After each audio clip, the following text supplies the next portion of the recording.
Welcome viewers. Today we will be discussing on the topic vectors used in gene cloning. The things that we will be discussing is the specialized vectors that are used for overexpression of a protein inside different hosts. We will be also focusing on cloning vectors which are used to clone genes in hosts other than E. coli, namely gram-positive bacteria. We will also discuss about cloning of gene inside yeast cells and cloning of genes inside yeast cells and insect cell lines. So let's start with a expression vector. An expression vector is nothing but a cloning vector wherein there exists certain extra sequences, namely the promoter sequence to carry on the transcription of the gene. It also comprises of a ribosome binding site for initiation of translation to take place. It also comprises of transcription termination sequences and translation termination sequences. And rest of the sequences like the polylinker sites are also present just like cloning vehicles. It also has got origin of replication and selectable genetic markers like antibiotic resistance genes. These expression vectors are introduced inside the suitable hosts wherein the gene of interest which is cloned inside the expression vector is overexpressed only when the overexpression switch is switched on. So, you can see here that if we want to transcribe a gene, we need the RNA polymerase to recognize the promoter sequences. The promoter sequences comprises of Tata box and a -35 sequence in case of prokaryotes, which are recognized by RNA polymerase.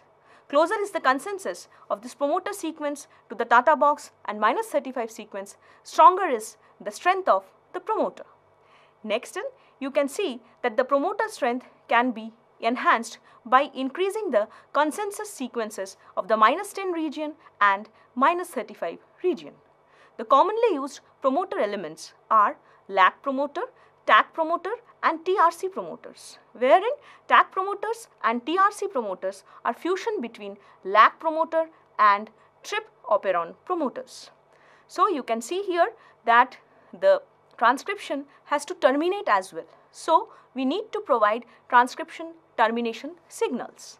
In most of the cloning vectors or expression vectors, we provide row independent transcription termination signal, which demands the existence of a stem loop structure followed by adenine residues in the DNA. It means that stem loop structure followed by poly-U stretch is a signal for the termination of transcription.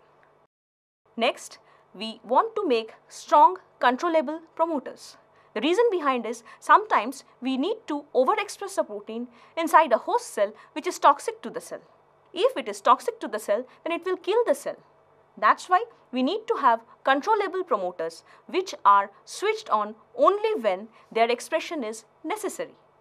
So, you can see that the factors that affect the level of expression of a clone gene are: number one is the promoter strength. Promoter strength is indicating that if it is a strong promoter, then the number of transcripts synthesized per unit time will be very high. Secondly, the transcription termination signals. As I said, that row independent transcription termination signals are used. Then the plasmid copy number. If the copy number of the plasmid is high, then the expression of the protein will also be high.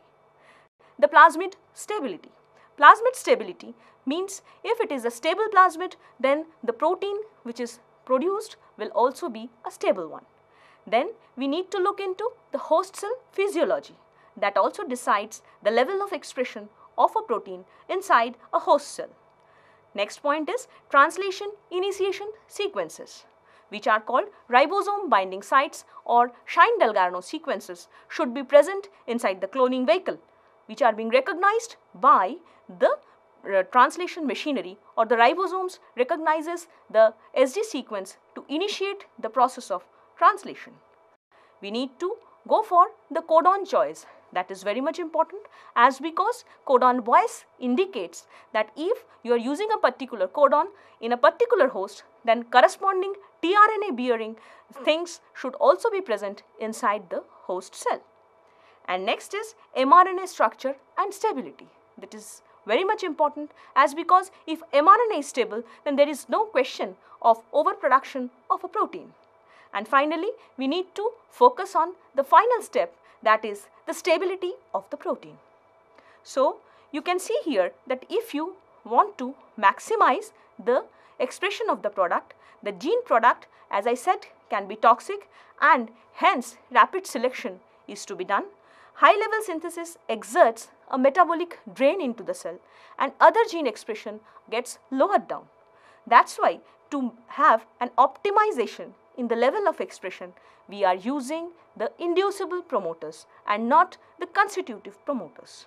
The popularly used inducible promoters are the lambda promoter PL, T7 promoters, TRC promoters, TAC promoters, and BAT promoters. We will come to them one by one. As you can see, that LAC promoter comprises of elements cap site, promoter, operator, and LAC-Z. Here there exists three different situations wherein lactose is absent and glucose is present. Under such circumstances, there is no expression of transcription, as because lactose is inducer of the operon and it is absent. Second condition is when lactose is present but glucose is also present. It means the level of cyclic AMP is low. Under such circumstances, there is low expression of the LAC-Z gene because the positive regulation from cyclic AMP CRP is absent. And the third condition is wherein lactose is present and glucose is absent. It means cyclic AMP level is high. Herein there is maximum expression, means highest transcription rate occurs because of induction by lactose as well as positive regulation by cyclic AMP CRP complex. Similarly, if I look into the expression of genes utilizing T7 promoters, you will see that T7 promoters are recognized by T7 RNA polymerase, which is an RNA polymerase synthesized by bacteriophages T7. And we all know that the bacteriophage promoters are stronger promoters, and stronger promoter lead to overexpression of a gene. Next, you can see here the expression of the genes utilizing T7 promoters. Herein, the gene is cloned inside a PET vector. What is there? PET vector comprises of T7 RNA polymerase binding site called promoter site. And herein, T7 RNA polymerase is introduced inside the genome of the bacteria. Means the host cell that we are using is a recombinant host wherein the T7 RNA polymerase coding gene or gene 1 is expressed from LAC promoter. It means expression of T7 gene or T7 RNA polymerase is under the control of LAC promoter, which is induced only in presence of IPTG or lactose. So, when the cells are grown in presence of IPTG or lactose, then only T7 RNA polymerase is synthesized and then only it will bind to the T7 promoter, which will lead to the expression of my target gene. It means it is totally under the control of the user. And moreover, there exists T7 lysozyme to nullify the overexpression of the gene under absence of lactose. The second promoter that is used is P-BAT promoter. Herein you can see in the P-BAT operon, the ARA-C is a regulator which can act as a positive regulator as well as a negative regulator. In absence of arabinose, it forms a dimer binding to the O2 site and the I1 site. Occupying these two operator regions, it blocks the transcription of the genes under the promoter P-BAT. On the other hand, when arabinose is added, it forms a complex with arabinose and ARA-C, which leads to breakage of this dimer and it becomes linear. And this creates the expression of the gene. Herein also you can see that expression of the gene is regulated by the presence of arabinose. So, if you want to optimize the overexpression, then along with transcription, you will have to take care of the translation process as well.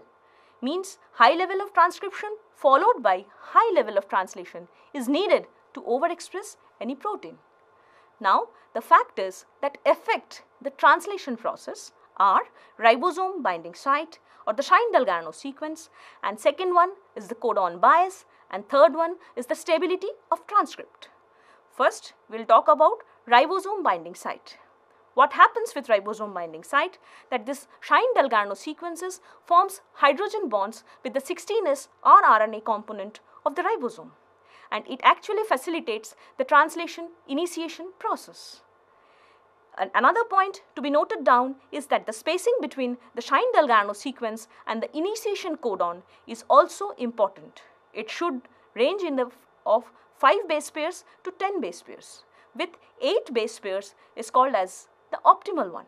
If this distance is decreased less than 4 or if it is more than 14, then also the rate of translation falls down.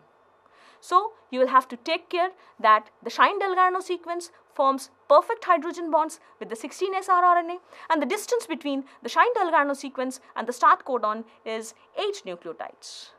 Next, we are coming to codon bias. This is very important, as we all know that a particular amino acid is being coded by more than 1 codons, and each host has got biasness towards a particular codon. Why? Because it may be bearing a particular tRNA bearing anticodon, which is not present within the gene. Under such circumstances, we have to take care that the gene that we are trying to express in a host which is not its own, then we have to take care of its codon bias. How we can do it? That we can chemically synthesize new genes wherein we can replace the codons with the codons which can easily be recognized by the tRNAs present in the host cell. Or we may have to change the host. Means we may change the expression of the protein in a new host where the corresponding tRNAs are present. And third option is use an engineered host cell. You can see the next important factor is looking into the stability of the RNA transcript. Most RNAs in prokaryotes are rapidly degraded by RNases. We have to increase the stability of mRNA, or the half-life of the mRNA has to be increased. How it can be done? Sequences at the 5' and 3' end of the mRNA actually influence the stability of the mRNA or protects it from degradation by RNases. Not much information is available about it. Work is still going on. Next is the factors that affect the stability of the protein. Number 1 is overall level of protease activity in the bacterial cell has to be minimized. Number 2, the N-terminal amino acid affects the protein half-life. So, we have to check the sequence of amino acids in the N-terminal of a protein. And finally, the internal regions containing clusters of certain amino acids can increase proteolysis. So, we have to take care that such sequences should not be present within my protein sequence. So, you can see here importance of stability of a protein. Now, we are coming to another class of cloning vector called gateway cloning, which has really opened the doors and facilitated the concept of expressing any gene into any host. This method is very much popular because of certain good points present in this gateway cloning kits. Number 1 is that it facilitates directional cloning, which is very much important when we are interested in expressing a gene. Second, it maintains the reading frame. Third, no restriction enzymes are required, no ligation enzymes or ligase enzymes are required. It is done just taking help of the recombination events that are occurring inside the host cell. So, recombinase enzymes are carrying on the process of gateway cloning. And next important point is that 1 hour room temperature reaction gives a 99% efficiency in cloning. And here we don't need to go for resequencing, and it is compatible with automation, and herein it facilitates reversible reactions. So, all these features makes gateway cloning the method of choice for the recombinant DNA technologists. Now, you can see here it comprises of entry vector, destination vector, and it comprises of reactions called LR reaction and BP reaction, wherein the at sites which are present within the bacteriophage genomes as well as in the host genomes are being utilized for switching of gene from a vector to another vector and for expressing them according to our needs. Now, I will be discussing about cloning of gene in a gram-positive bacteria. Why it is so important? As because gram-positive bacteria ranges in their GC contents. There are certain gram-positive bacteria with low GC content called Bacillus subtilis, whereas high GC content gram-positive bacteria, namely Streptomyces, are there. There we have seen that the host may vary, and as because the hosts are different in their GC contents, the cloning vectors which are applicable in one host may not be suitable for cloning in the other hosts. That's why extensive study is being done in these cases.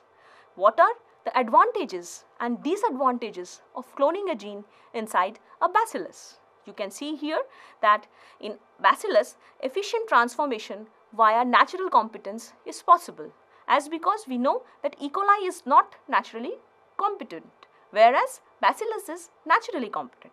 Second important advantage is Bacillus subtilis is genetically well characterized, and laboratory strains are easy to manipulate, and bacillus genome is fully sequenced, and there are available numerous plasmids which are capable of secreting proteins into the medium, which is very important, as because if the proteins are secreted into the medium, then its purification becomes easier.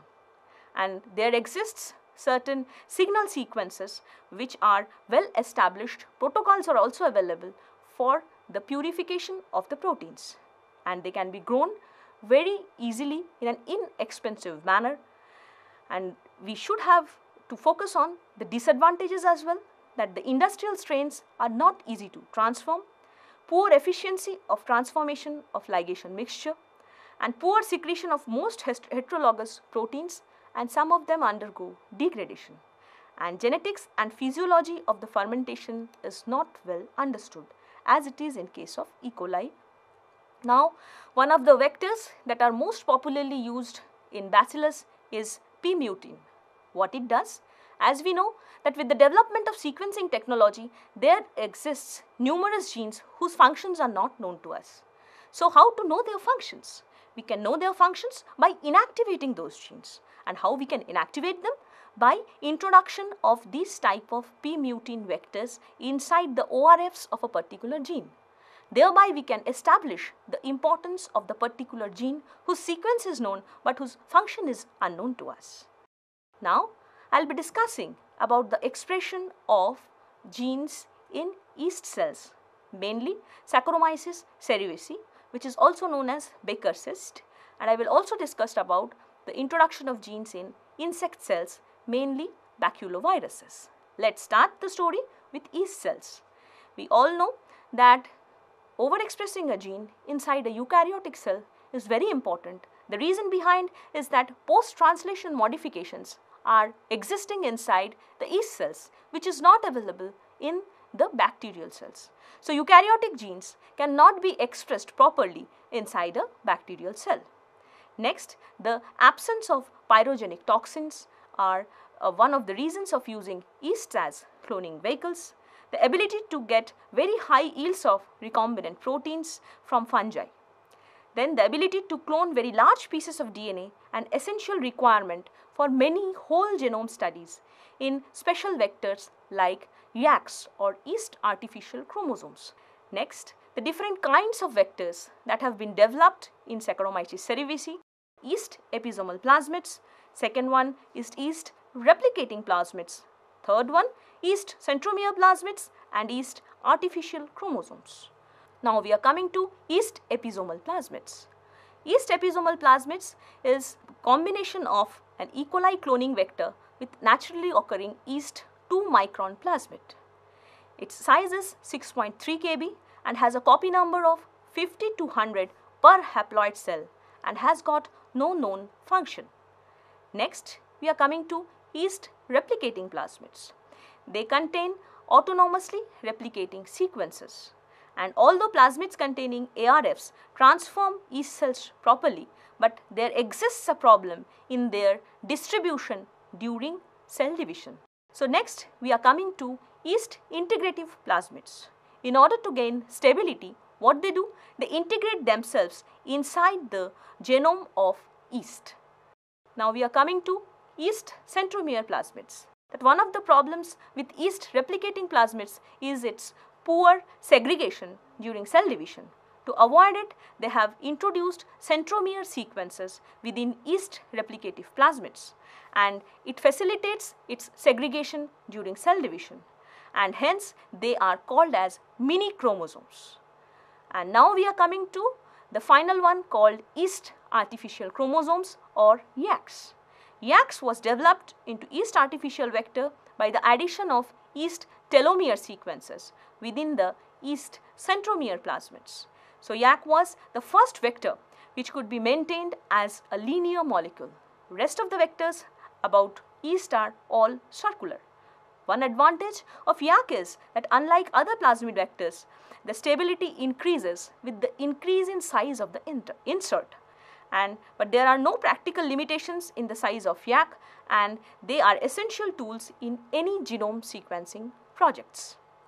So here you can see that how the YACs are being created. It comprises of the yeast telomeres, it comprises of ARS1, it comprises of centromere 4, and URA3 and TRP1 yeast markers are used.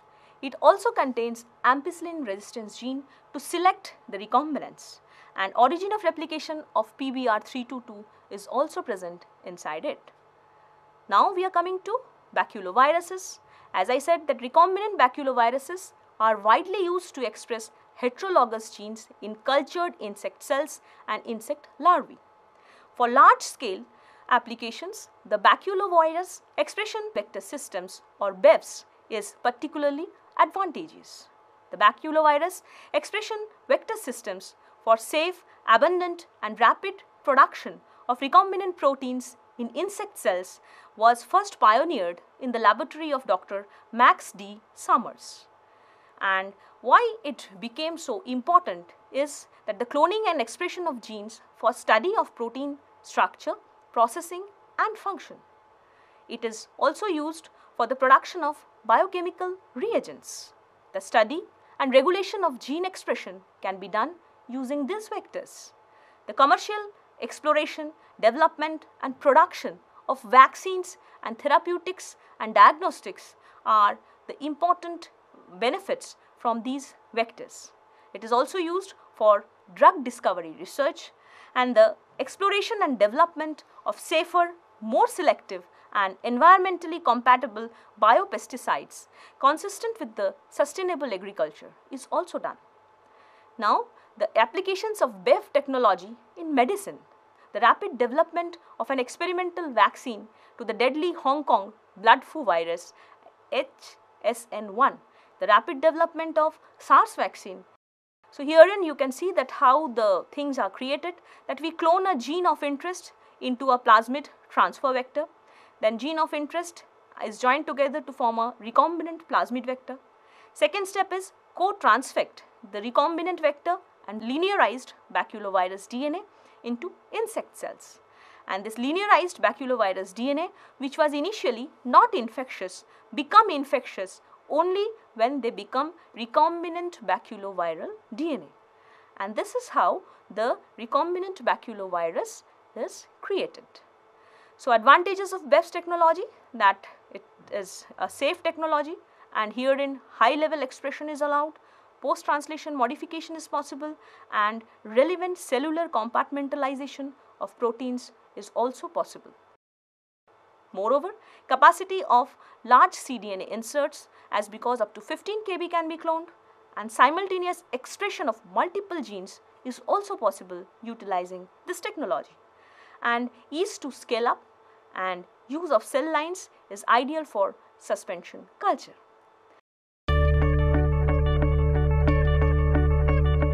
So in today's lecture, we have highlighted on the importance of expression vectors and how the overexpression can be increased or the factors that enhance overexpression we have discussed. Then we have also focused on the cloning vehicles which are used to clone genes in gram-positive bacteria. We have also precisely gone through the cloning vehicles or the vectors that are used in yeast, and finally we have gone through the expression of a gene insect in an insect cell line utilizing baculoviruses. Thereby, we have learned how we have been able to generate vaccines which are of human use. Thank you.